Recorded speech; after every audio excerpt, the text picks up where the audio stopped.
Artificial intelligence is remaking marketing as we speak, and if you're a marketer, you can either get up to speed or get left behind. The choice is yours, and really, it's a no-brainer. Join Geoff Livingston and Greg Verdino as they explore the latest AI news, trends, tools, and ideas that are creating the future of marketing today. This is No Brainer, an AI podcast for marketers. Oh, and just in case you're wondering, yes, I am an AI. Take it away, Geoff and Greg. Hey, this is Greg Verdino. I am here with Geoff Livingston, and this is No Brainer, an AI podcast for marketers. How are you doing today, Geoff? Good, my friend. I think this is actually the first episode. This is our 21st episode, but the first one where you're not wearing black and I'm not wearing black. You might be right. You might be right. It's a colorful day. We're dressed in our fall foliage. That's right. And we're celebrating the end of November. And you know what else we're celebrating, Geoff? ChatGPT's 1-year anniversary. Oh my God. Absolutely. If you are listening to this on November 29th, we are recording on the 28th, and the 30th is, of course, the 1-year anniversary, as Geoff says, of the release of ChatGPT, and the world has never been the same. We haven't looked back. We have been in a state of nonstop uproar and amazement ever since. Right.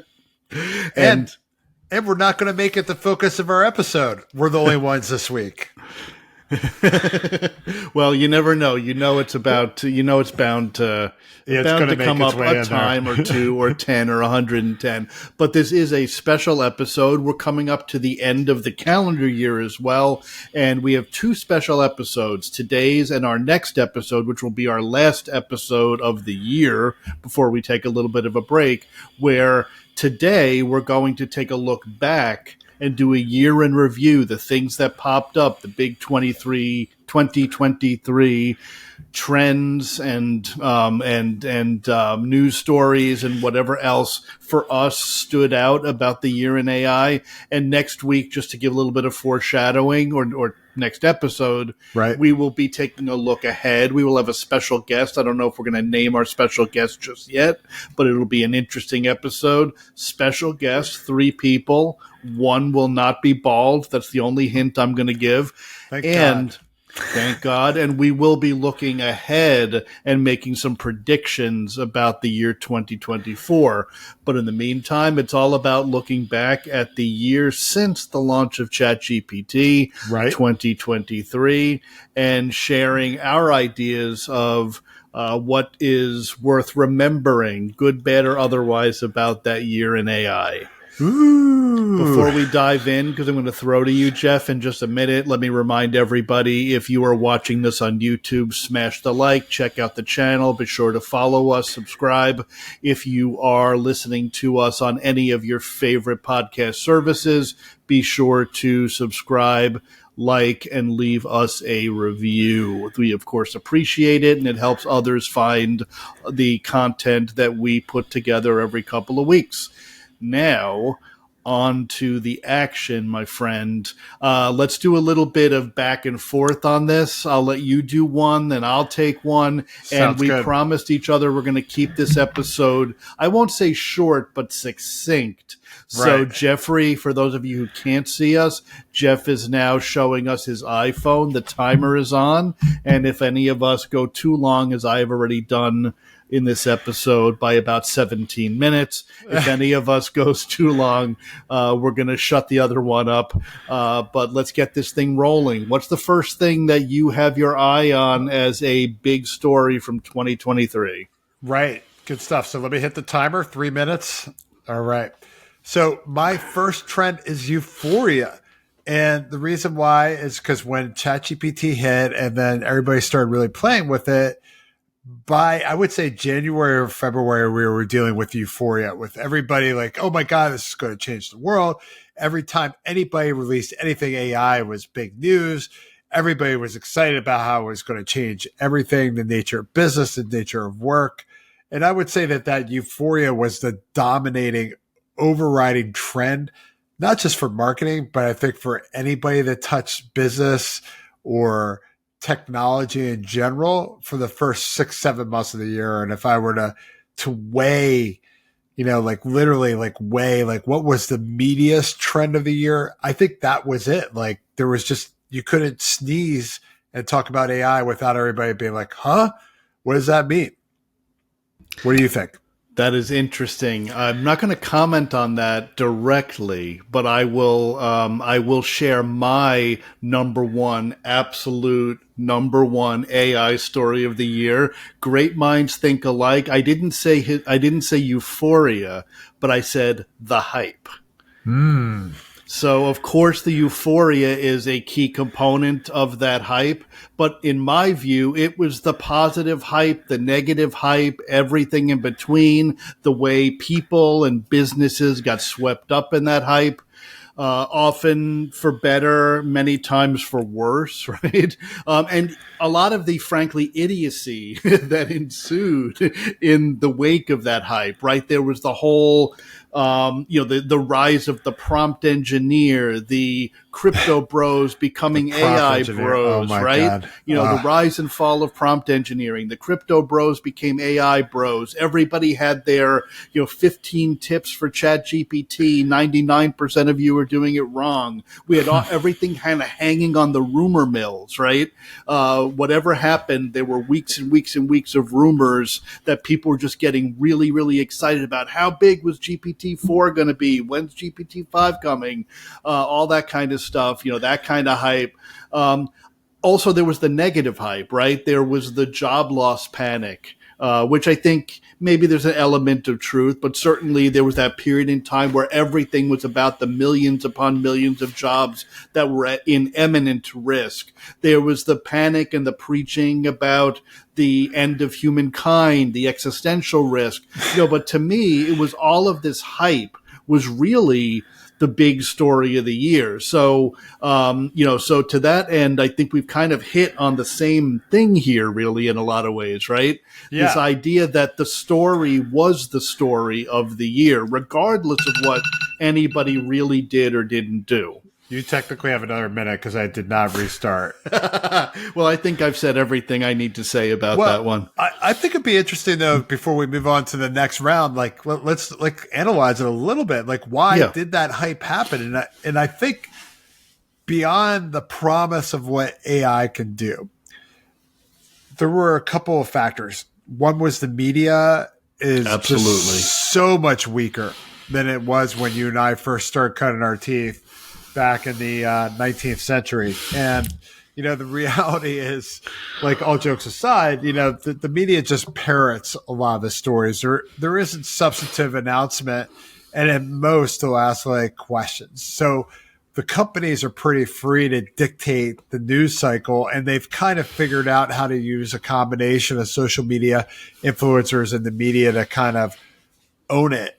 And then part of that problem I felt too was some of the larger national media was kind of bought by OpenAI. Like they did and Microsoft, such a great job of deploying PR and like really owning the reporters who didn't do their job like they would have if they were seasoned reporters. Sure. That they just like drove the wave. Like it was almost like a tsunami that just kind of was unavoidable. Yeah. So that's like, I think, one of the bigger underlying causes. Absolutely, I would agree. I think at the same time, certainly there was something legitimately new, legitimately revolutionary, right, about generative AI. Because, we've said it, a lot of people have said it, AI itself is not new. Even generative AI, technically speaking, is not new. You can go back to Eliza in like the 1950s or whatever. But I think for the first time when people got to actually put their fingers on the keyboard and directly interact with the machine using plain language like they would in a conversation between two people and get something that at least resembles a human response from the machine, that I think for a lot of people was really eye-opening. And a lot of the buzz, the hype, the euphoria is certainly warranted because there's a ton of potential here. At the same time, when you think through the lens of a marketer, and I count myself in this category, I know you count yourself in this category, but marketers love shiny object chasing. Yes. Even if the shiny object turns out to be, a firework and not a firefly, We're we love to gearheads. chase. We love to chase shiny objects, and I think the disappointment that marketers perhaps felt after hype cycle after hype cycle over the last few years, Web3, crypto, NFTs, the metaverse, and then all of us and everything kind of rose and it fell and crashed and burned and nothing ever happened except people wasted a bunch of money. And when this thing hit and it felt real and it was tangible, you could see what it was doing with your very own eyes. I think there was this almost moment of sort of marketer relief, like we'd caught the train hadn't caught us, Right. and we were about to embark on a journey that could be pretty exciting. Sure. Despite the pitfalls, the ups and downs, and some of the Seven bullshittery fingers. around the edges. And I actually saw something recently that there's some company that's selling a sort of a clip-on, like a ring, I guess, that's got a sixth finger sticking out of it. Oh, my God. And criminals are using it to get out of, to kind of get away with things or to try to get away with things that when, somebody puts up an image from CCTV in court and the person's got six fingers, they're making the argument that it's not a real image. It was AI generated. Oh, it's fucking brilliant. Pardon my French. Sorry. Lisa, But, you get me again. I owe you $1 for the curse jar. But nonetheless, despite all these things that, a lot of people listening are well Right. aware of in terms of the silliness, there is something very real here in a way that some of these more recent trends and hype cycles haven't quite felt that No, real. there's no question when you put, aside from the prompting thing, because I think we all know that prompting, particularly for marketing, is really just like putting your creative brief in there or being thoughtful about your art direction. But when you consider that when you provide the correct data to it in a targeted use that actually the engines are capable of, you get good results, right? Sure. So I think we all see the potential on how this could really benefit us, especially as the technology evolves and becomes more mapped towards actual marketing processes. That being said, there are a lot of apps out there promising that they'll revolutionize marketing, and they don't. And they don't, right. That's again an element of the hype cycle that fed into the euphoria that turned out to be misplaced. 100%. So there's certainly that aspect as well. So there's certainly an element of realism that needs to be factored into anything you're thinking about in 2023 for the little bit of the year we have left, or of course into 2024. We All ready right. for the next one, Jeff? Yes, I led with one. You should lead with two. All right.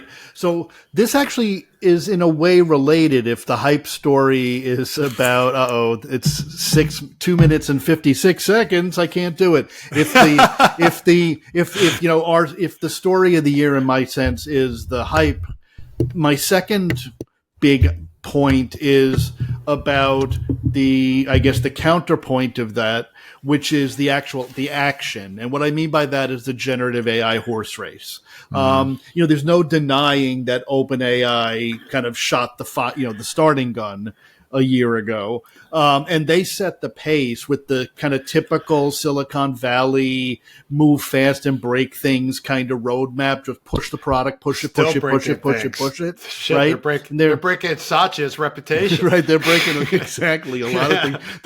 They're breaking my I blame heart. you, Sam Altman.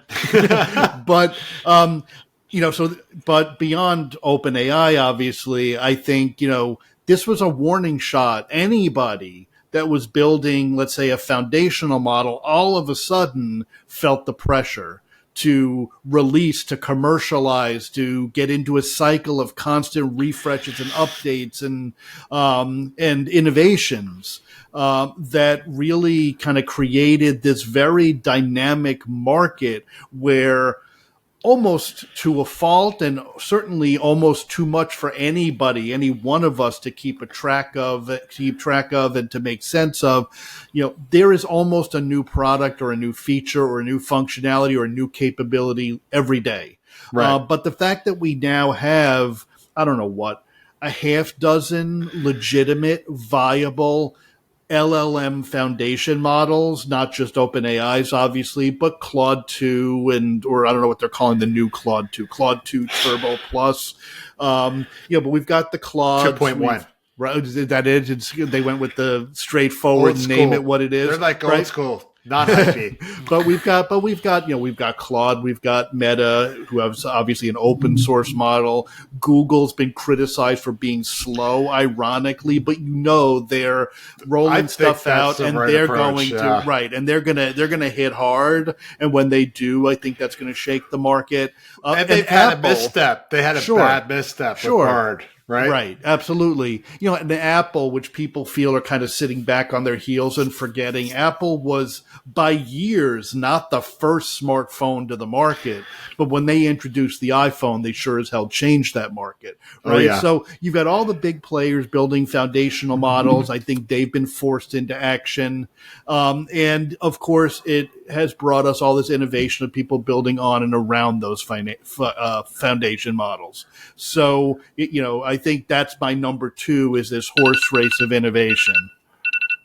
I did it. You did it. I think that's a good trend. I do think that we're really, I did a 1-year anniversary article, and I do feel like it's an open horse race, but I do think it's the field versus, right? Like you clearly have a front runner. They're the Yankees of AI. I hate them. I'm sure you love the Yankees because you're from New York. I hate you. But, all jokes aside, it really is like the field versus OpenAI right now until somebody takes that leadership position, because they've, in spite of some of their missteps, they've stayed in front, and that's because they are so masterful at the hype part, trend 1. Absolutely. All right. Let's go with my number 2 is actually fake AI. And what I mean by fake AI is all the shrink-wrapped horse shit that everybody's been putting out there and everybody bolting on GPT. Hello, all of you CRM vendors and everybody and their mother, where you can highlight a piece of text, put in a call to the GPT engine, and get your generative AI text. So we've seen a lot, many of these startup announcements, and we've added AI announcements to various products, various technology platforms, various, even some of the lead generating platforms like 6 Sense. I've seen Zoom Info, I think, is doing this now. Like everybody and their mother now offers AI. We have AI, and they often put it in their own little wrapper and branding. But in reality, they're just using ChatGPT on their site, or maybe they're using Claude or something else. More likely, it's usually GPT, and it's not really anything new or substantive. It's like everybody putting Discus on their website and saying, "Hey, we've launched commenting," Right. And okay, that's great. So you can integrate it into your site. I mean, and that's the beauty of APIs, right? Where you can do things like that. Sure. But at the same time, is it really something new? Are you really adding value here? Are you really training that AI on your specific domain that comes with your software? Like Jasper is the classic victim of this, and they have their own formatting and templates and prompting that they've built around it. But how much of Jasper's actual AI training that they've done with GPT gets into the parlance of marketing triggers, gets into the actual language of what matters to each brand or each industry even? It's not there. You really don't have that, what I would call almost bespoke customization that you would see for a particular sector. And so for me, it's just another shrink wrap version. It's fake AI. It's just GPT, filtered through your little prompt template. And maybe that's oversimplification it is oversimplification, but in their case, but generally speaking, that's what we're seeing across the board. It's not real. Everybody's catching up to it. And even OpenAI is catching up to it, effectively trying to wipe them out with the create your own GPT type of platform.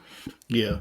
And I think it's interesting. Again, I feel like your point here about fake AI and the kind of the proliferation of GPT wrappers, and anybody with any kind of software product has to essentially have a story going into the market about when, where, and how they've got AI integrated, and what does it do, and where does it do it, and what does it provide, and all that kind of crap, is also in a lot of ways an artifact, or maybe even more than an artifact, of that AI horse race, right? It's not at the model level, but the applications level. This idea that if you are a technology vendor, you had better have an answer to, and how does your platform use AI? And unfortunately, what you're saying, and I don't disagree, is many of these vendors went for the easiest possible answer. So rather than trying to make a smart, strategic, well thought out decision about what AI adds to the core functionality of their package, how it provides key value to their customers, instead they went with sort of the cheap, the easy, wrap the GPT in a little bit of window dressing and say we've got a chatbot. Right. Or say we can generate some kind of content asset, whether it's a customer service response or an email or a blog post or an Instagram caption or whatever. And you're right that GPTs, the self-serve opportunity anyone has now, if you're on ChatGPT Plus or Enterprise, to create your own sort of pseudo custom trained chatbot, blows a lot of that out of the water. But also, more importantly, when you think about what happened last week, the week before, it feels like a year ago, but it was just the last week or two with OpenAI, and the potential that company could have really gone sideways and pear-shaped. If you've built something around their LLM, you've got to be asking yourself, do I have a business or do I basically have a hobby here? Because, anything could have happened. Right. 100%. We talked a lot about that in episode 19, folks. So if you're interested to get into that GPT model, definitely check that out. Okay. Should we go to number 3? Let's go to the next one. I guess you want to lead on this one? I'll lead on number 3. So I think actually your last comment segued pretty well to this, because I think that the next big trend that we really saw unfold through the year was the struggle to define ethical AI. And what I mean by that is, we had at first, what's the source material for this? How is this coming up with voices? Why am I able to create images of Donald Trump getting arrested, or the Pope in a puffer? So we had like some initial hey, where is the source content coming from? Intellectual property types of issues, which are still ongoing, by the way. Absolutely. They haven't gone anywhere, and they haven't been answered successfully. And I don't see OpenAI necessarily doing that effectively yet. But then also, as time moved on, there's this kind of punt down the field approach that a lot of the vendors in the space took, which was, hey, we want to be regulated, right?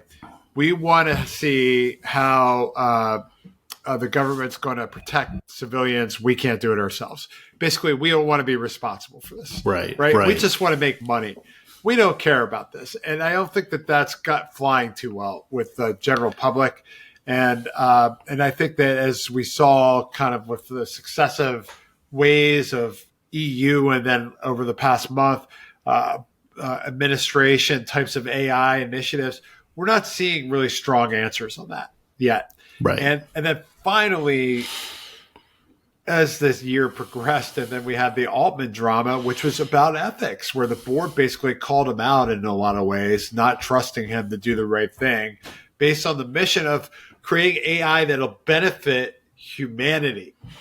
And what ended up happening was the investors got involved with the Altman firing, and the board got kicked out, and he's reinstated without having ethics right, hanging without over them. those guardrails, right?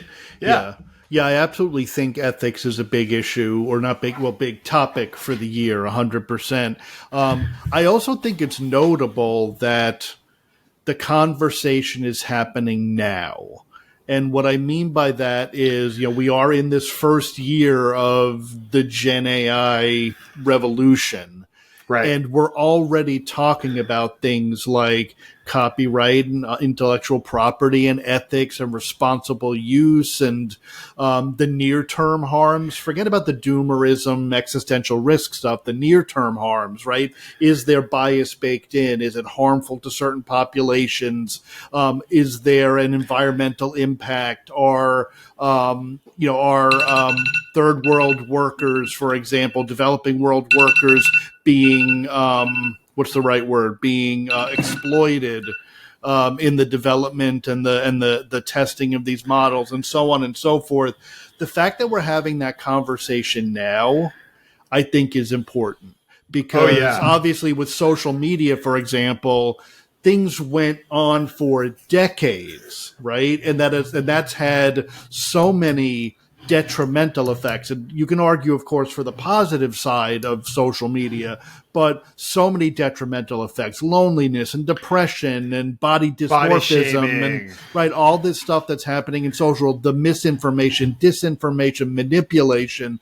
The fact that we're talking about these things and more around AI in these very early days, I think is a notable pattern for 2023. Yeah, I would agree with that. I mean, go ahead. Yeah, and I was going to say the other thing that I think, and this plays to the kick the can down the road comment you made, is I think it's already becoming evident to a lot of marketers. I mean, probably a lot of businesses and individuals, but businesses in general, but certainly for marketers, it is becoming evident that regardless of what happens, in terms of regulation, regardless of what happens, what are you just dropping stuff? I'm just dropping everything. Stopping, dropping, and rolling. So anyway, regardless of what happens with regulation, regardless of what my new webcam sucks. Regardless of what the foundational model developers do in terms of their regulating the models themselves, regardless of what kind of ethical stance or responsibility the application providers have, at the end of the day, you as the user are going to have to take ultimate responsibility for the decisions you make and the actions you take. And that means you've got to do better diligence into the technologies you choose to bring in-house. You've got to do better diligence into the application companies you partner with. You've got to do better, harder work around creating your own guidelines and guardrails and policies. You've got to do much better at governance inside your own organization in terms of how you use these things. And you've got to remain true and committed to what matters to you as a brand. Now, of course, you can argue there are plenty of unethical brands out there, but if you're a brand and you have no problem trouncing on customer data and manipulating customer behavior and doing things that cross the line again and again and again and again because you frankly don't care and just want to make your buck, you're probably going to feel the pain in the marketplace, right, in a way that Sam Altman is not going to feel the pain. So as a marketer, I think the kind of coming out of this year-long debate around ethics and responsibility is that at the end of the day, as a marketer, you are responsible for you. Right. And regardless of what anybody else does, you've got to take that responsibility. And I think brands are starting to see that and are having that conversation. Well, it's also, I think, the ethics part of it, and we should move on to your number 3 soon. Yep. But the ethics part of it is one of the big reasons why enterprise adoption of AI is slower than many people anticipated, because frankly, I mean, part of being in business is managing risk. And there is great risk when you look at customer data and also liability from stealing content. And so, rightly so, I think that a lot of legal teams have said, like, hey, have we thought this through? Are we doing the right thing to protect ourselves here? Absolutely. Absolutely. All right. My number 3, and I'll tell you, I've got notes. I've actually written my notes out. Oh my God! I actually had 6, but I'm not going to share all of them. And I have 5. I have 5. And I'll confess, one of them was also the ethics conversation. All right. I'm going to go in a different direction with this one. What number was your ethics? They weren't really in. I wouldn't say they were like in rank order necessarily, but man, you got to get up on your sports podcasting. In terms of the order in which I wrote it down, I had it in number 4. Okay. And the one that I'm going to share, actually, though, I have in number 6, and I think it's particularly relevant, obviously, to marketers. And bear with me because I'm going to frame it one way, but I'm actually talking about something a little bit broader than it's going to sound. So. My number 3 is the Coke Bain OpenAI partnership.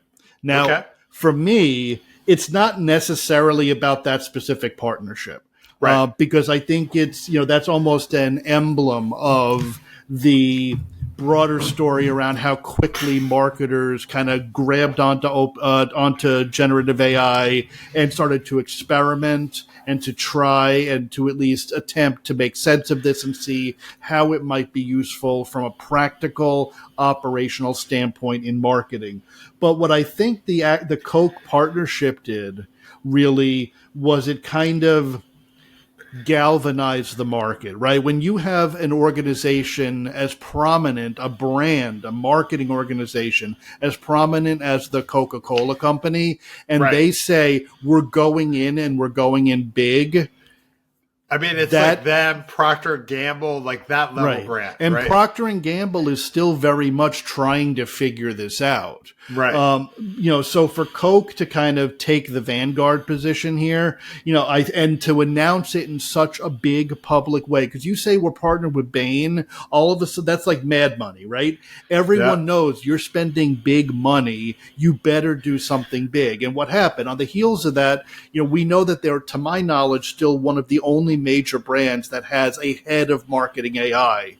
Everybody else is kind of wondering, how do we structure our department? They've got a guy, they put him in the role, right? But then they also, I think in a lot of ways, force them to actually get out there and make their experimentation public. And the things that they've done have gone well beyond the easy and the obvious, can we save time writing blog post stuff, right? The first thing that they came out of the gate with was Coke Masterpiece, right? The video, it's now a TV spot, but it was originally an online video where they integrated generative AI into the workflow, right? And it wasn't like just cheap, let's make a cheap ad, right?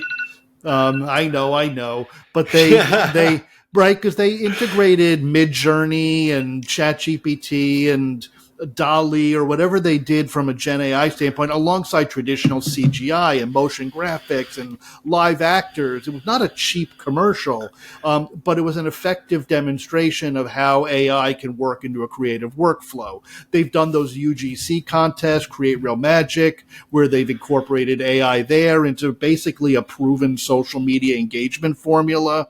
Right. They've done AI co-created product with X3000, their AI generated soda of the future, which I understand tastes disgusting, but nonetheless they're using it as it's available. You can buy it on the shelf, but also they're using it essentially as a marketing cornerstone in an attempt to essentially build engagement with younger generations. So they're doing a lot of stuff, right? So that's product innovation, that's creative innovation, it's enhancing and accelerating even traditional creative ideas. And I think that's pretty notable. Right. I think it's interesting. It'd be great to see more brands doing it, and I think one of the things that they had the potential to do, and Kia too, remember when Kia announced, we never saw Kia develop their AI or release it yet. they had the opportunity to really kind of lead the charge down the road. And instead what's happened so far is that they're more like Dell when Dell first was vlogging with Scoble. And we know Scoble's got his own stuff. And, this is not to put him on a pedestal, far from it. But, he was a leader, right? And everybody was like, wow, what are these crazy people at Microsoft doing with this guy and his video camera? But within 2-3 years, everybody was doing it. And again, this gets back to the AI adoption curve where everybody thought it was going to be happening faster than it did. A lot of brands have not had the risk tolerance to innovate like that publicly. Right. I would agree with that. I will give you a caveat, though. As you know, I've been doing a bunch of work with the Association of National Advertisers, the ANA. Right. And one of the things I've been working on for them, which will be released sometime in December, is sort of a use case library. And it's got, close to 100 different marketing use cases identified. But here's the important part that's relevant is as part of that, we wanted to include actual real live examples of that use case in action. Great. And I found close to 50 real examples of marketers doing things all across the spectrum, from using it in strategic planning to using it for analytics to all the creative stuff in between. And here's the interesting thing. If you dig hard enough, the majority of these, let's say 50 case studies, actually have metrics attached to them. And I know we complained about that in our 10 obstacles episode a while back. But I think what's happening now is, while everything you're saying is true and maybe Coke leading the parade, everybody's way behind, is on the consumer side, maybe. Is they're starting to kind of take those steps, and they might be experimenting a bit more conservatively, but I'm starting to feel some hope that they're actually experimenting in a way that's grounded in some sort of marketing objective, and they're at least attempting to measure whether or not using AI has helped them achieve that objective. So I think we're getting there. And I think that's really part of the story, that, experimentation has to lead to systematic use, right? Being more strategic, objective driven, all of that. And I think we are starting to get there. So maybe that's sort of the story behind the story here, is that marketers are starting to get it, and they're starting to move beyond the sizzle, the wow, the very encouraging to hear that data is being incorporated as part of that. And it makes sense because AI is so data centric, of course, data centric, sorry, that, data. But because it makes sense due to the technology that you would be able to pull metrics pretty easily from it and not bullshit it either. Right. Absolutely. So that got us through 3 and 3. Yeah. So you lead 4. So we're going to keep going. We're not done yet. We got one more. All right. So, and I've got 2. And then you can have an honorable mention. All right. Well, I have an honorable mention too. So. All right. So I'm going to, I almost hate to do this. If we're going to have an honorable mention, then I have a clear honorable mention in mind between the 2 that I have. So I hate to do this, but I would say my 4th big story of 2023 is the Sam Altman debacle. And I don't think we have to. I'm not going to. I know. Right. But it probably is the biggest single event since the release of ChatGPT, ironically. If it's any consolation, he is my honorable mention. His cult of personality. So there we go. Let's do it. For sure. And I don't think we have to rehash the story of what happened or how it ended up. But I think it was definitely eye-opening for a lot of organizations, probably because of the Sam Altman cult of personality, but also because of the momentum OpenAI has in the market. Really eye-opening for a lot of businesses, whether those are businesses that are built on the back of OpenAI, or businesses that are using those models, or businesses that just kind of saw this as OpenAI's game to lose, that all of a sudden it was this moment of shock that I think we're going to feel the ripple effects of moving well into 2024, that the race is not won, the game is not over, that even the mighty can fall, that we are so early and this market is so unstable in a lot of ways that we need to be prepared to live with this kind of uncertainty. We can't just absolve ourselves from joining into the fray. If you're a marketer, you have to be working with AI these days. So you can't just say, well, this is too much for us, there's too much risk, we can't do anything. Right. But you need to have a stance that protects you in the face of this kind of risk. So for that reason, and from a marketing standpoint, I did put the Sam Altman debacle on my list. Yeah, I think character matters too, right? And we saw that there's a lack of character. Yeah. And what I mean by that is the ethics conversation we brought on earlier, but also if you look at how basically Satya bailed him out, got him a job, and that was to protect their investment because people were like, what did you just invest $10 billion in? Like the ultimate Silicon Valley meltdown. What's that show called on HBO again? The Valley or whatever it is. And there was Silicon Valley. It was Silicon Valley, right? It was the show. I mean, it was like a bad episode of the show, man. It really was. Absolutely, it was horrible. Absolutely. It was a nightmare. And like, of course it's like that because here's this guy that's also picking fights with Elon Musk. Right. Sorry, folks, for the webcam issues. Straight out of central casting. Like everybody was straight out of central casting. But then he makes Satya Nadella look bad by not accepting the offer. You know, after he's out in public, Microsoft is literally looking for office space to bring in all the OpenAI people. and then all of a sudden, Sam Altman ends up back. And of course, Satya Nadella plays it off. But I think also then you look at the board that he replaced it with, and it's like 3 white guys. You know, like you get rid of the only female executive. That was an interesting move, right? Getting rid of both the ethicists in a nonprofit board and the women. It was really a pretty bold move. Let's get rid of our values in the women too. Yeah, and what a horrible statement, right? We're gonna build AI to benefit all of humanity as long as it's white dudes. There was a picture circulating of a staff that went around too. You know, with Sam Altman in the middle of it, with like maybe 70, 80 staff meeting.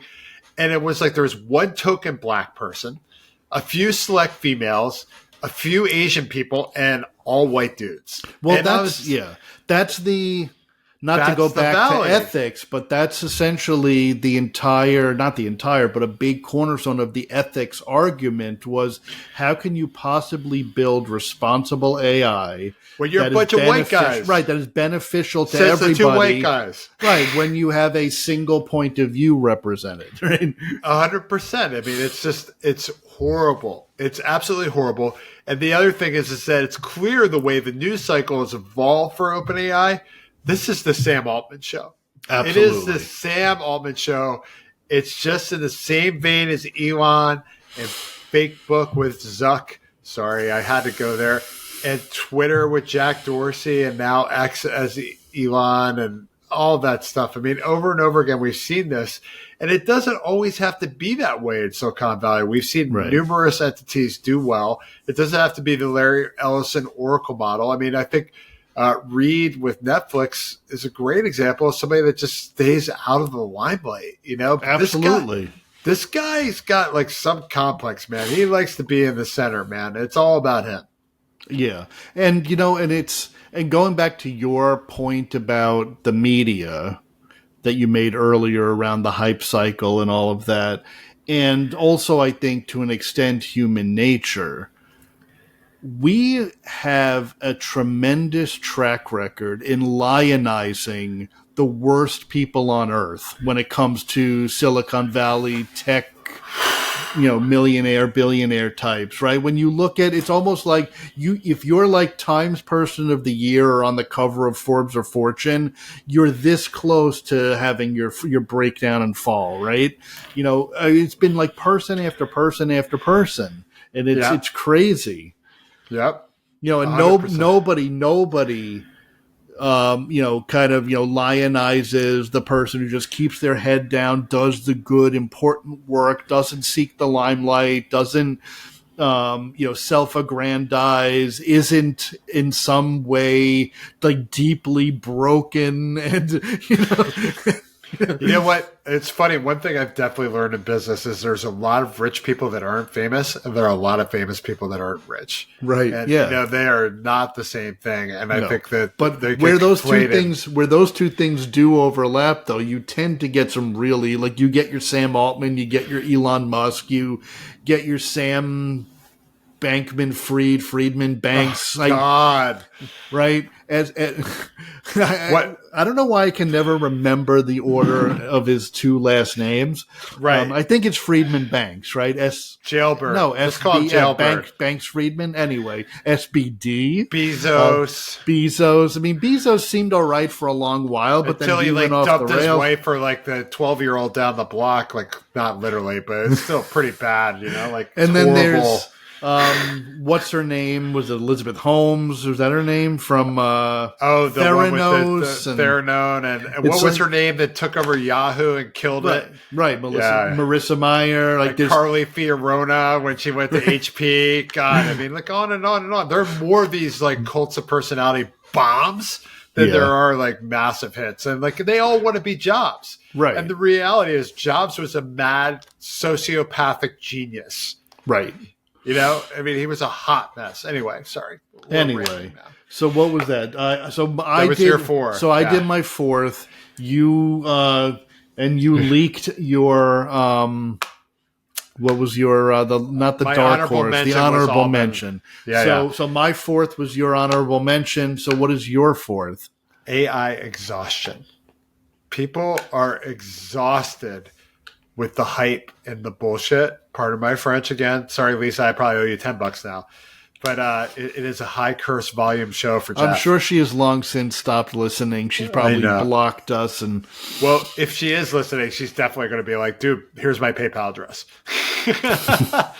But long story short, AI exhaustion to me is specifically, people not reading the news anymore. Like only reading the summary newsletters, not willing to tune into LinkedIn to hear about it anymore. Yeah. Everybody basically tuning out AI in general because it's a so what, moment where everything is new and everybody's got something going on and how much of it actually matters to me. And I think that that's because, again, we trained the Valley with the amount of euphoria we gave AI in the beginning of the year. We're ending it with exhaustion because basically we've had too much Thanksgiving dinner and we all want to throw up now. I think that is I think you're right. I think it's a nice cap to the year, I suppose, in the sense that it is the antithesis to the hype, the euphoria, the noise, the craziness, it's the trough. Run. We're in that trough, right? And we do know that, the hype cycle, last edition of the technology hype cycle showed Gen AI right at the tippy top peak of the, the roller coaster ride. And we're heading on down that, that hill really, really fast. And I think you're right in the sense that as individuals, when we start to turn things off, roll our eyes, pay less attention, back burner some of the things we might have been super excited about even a couple of months ago, that's almost like the canary in the coal mine, the early warning system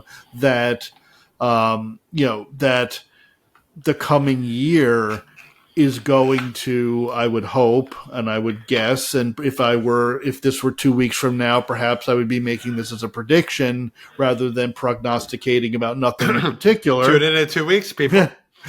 or don't, because you'll have heard me say this already, is I guess that just increases the pressure to actually say something good. But what I was going to say is the AI exhaustion we're feeling now, to me, almost guarantees that as business people, we go into 2024 much more even-keeled and level-headed and really shining a much brighter light on what problem are we solving and what impact are we having, not just what technology are we using. And I think that's, I think ultimately that's a good thing. Yeah, I agree. I mean, like, basically, it's been kind of, I think there have been those of us in the sector that have been already hitting this drum. And, Reagan A. Vaughn and Cincinnati, and my buddy Josh over at Black and Veatch. I mean, we had a panel at a conference, and we were all talking about, like, look, bring the use case, bring the metrics to start, not afterwards, like, wow, we played with this and this is what we got. Right. And this whole, like, kind of bohemian attitude, I would call it, towards AI, where we just experiment and play with it and see what happens, is not going to work for business. You have to really bring it, Yeah, I mean, marketers have a little bit of latitude for experimentation and innovation because, whether it delivers results, it more likely wins Clios, right, or whatever, and that does matter, but only so far. Right. And I think at a certain point, it's the innovation that gets cut. It's the pressure that gets applied to actually make sure these things are driving towards some kind of real business result. And it's the old Wanamaker game. I want to know which half is actually working. Right. And it was never even AI should eliminate some of the guesswork. Sure, right? Any predictive analytics tool ultimately, in theory, should be able to eliminate a lot of that guesswork. Whether they work perfectly in practice is another story. Nothing does. But no.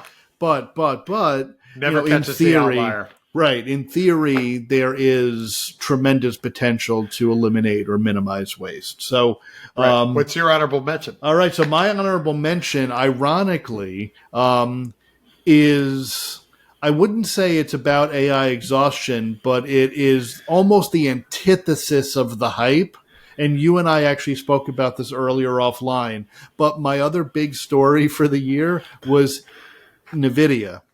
Oh yeah, NVIDIA had the best year ever, didn't they? Right, and that's what, and it goes. And the reason why I would say that's an honorable mention here, and it's related, of course, to exhaustion, because we're not exhausted by their hype and BS and whatever. Is this is a company that went from success to massive, massive, massive success, arguably the big moneymaker of this entire generative AI revolution right now is NVIDIA.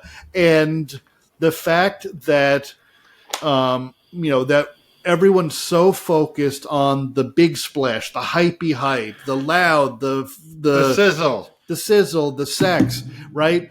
The Altman. It's right. That it is a sort of nose to the grindstone, gears to the grind infrastructure company, a hardware manufacturer building a chip that is the big winner so far, to me, speaks volumes. And of course, that's not uncommon in the early days of a technology revolution for the people who make and market the infrastructure required by that technology to be big winners. But I think it's almost it's a palate cleanser to talk about that company after spending a year so focused on all of the big, splashy, sexy, hypey stuff. And once again, a company that just attends to its business. Absolutely. Doesn't focus on the periphery. I mean, I know it's not sexy, but it's business. Absolutely. And they do it so well. Absolutely. And that brings us to our end. Again, next week, we're going to take a look forward. But in the meantime, certainly, we'd love to hear your thoughts on what we've shared from 2023 and what else you thought was important. Feel free, as we share this stuff out on social, as you see it, to drop your ideas in the comments section and all that kind of good stuff. And with that, Geoff, why don't you Sing us out. Well, thank you, first of all, to all of our advertisers and all of our listeners, not in that order. Listeners first, always. Please punch like, please share, please tell your friends about it. And, if you have some comments, some feedback, I apologize about the webcam. We'll take comments or feedback about anything else on